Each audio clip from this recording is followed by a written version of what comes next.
Bharatiya Janata party Mancherial జిల్లా అధ్యక్షులు రఘునాథ్ వీరపల్లి జన్మదినం సందర్భంగా మంచిర్యాల నియోజకవర్గంలోని కార్యకర్తలు, అభిమానులు ఆదివారం మంచిర్యాల జిల్లా కేంద్రంలోని ప్రభుత్వ ఆసుపత్రి ఆవరణలో ఉన్న ఇండియన్ రెడ్ క్రాస్ సొసైటీ సభ్యుల సహకారంతో ఫారెస్ట్ కాంట్రాక్టర్స్ అసోసియేషన్ ఫంక్షన్ హాల్లో మెగా రక్తదాన శిబిరం ఏర్పాటు చేసి రక్తదాన కార్యక్రమం నిర్వహించారు. ఈ శిబిరంలో బీజేపీ కార్యకర్తలు, అభిమానులు పెద్ద ఎత్తున రక్తదానం చేశారు. అత్యవసర సమయంలో ఆపదలో ఉన్న వారికి సహాయం అందించాలనే ఉద్దేశంతో సేవా కార్యక్రమంలో భాగంగా రక్తదాన శిబిరం ఏర్పాటు విజయవంతం చేసిన బీజేపీ శ్రేణులకి, అభిమానులకి, రక్తదానం చేసిన దాతలకి రఘునాథ్ ప్రత్యేకంగా ధన్యవాదాలు తెలిపారు. బీజేపీ పార్టీ కార్యకర్తలు సేవా కార్యక్రమాలు చేయడంలో ముందుంటారని, ఎప్పుడు ఎవరికి ఏ అవసరం ఉన్నా తమ వంతు సహాయ సహకారాలు అందిస్తూ సేవా కార్యక్రమాలు కొనసాగిస్తామని తెలిపారు. ఈ కార్యక్రమంలో గడ్డం స్వామిరెడ్డి, బొలిశెట్టి అశ్విన్ రెడ్డి, మాధవరపు వెంకటరమణారావు, ఎనగందుల కృష్ణమూర్తి, ముఖేష్ గౌడ్, బింగి ప్రవీణ్, వంగపల్లి వెంకటేశ్వరరావు, రజనీష్ జైన్, పెద్దపల్లి పురుషోత్తం,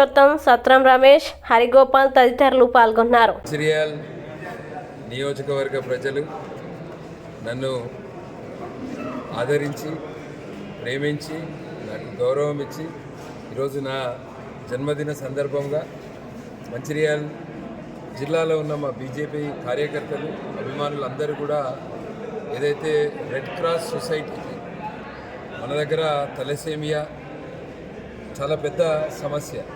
సో ఇక్కడ మన దగ్గర బ్లడ్ షార్టేజ్ ఉంటుంది కనుక ఈరోజు జన్మదిన సందర్భంగా భారతీయ జనతా పార్టీ నరేంద్ర మోదీ గారి నాయకత్వంలో మేము ఎప్పుడు కూడా నరసేవ, నారాయణ సేవ అంటే ప్రజలకు సేవ చేయడమే ఒక లక్ష్యంగా పెట్టుకొని పనిచేస్తాము.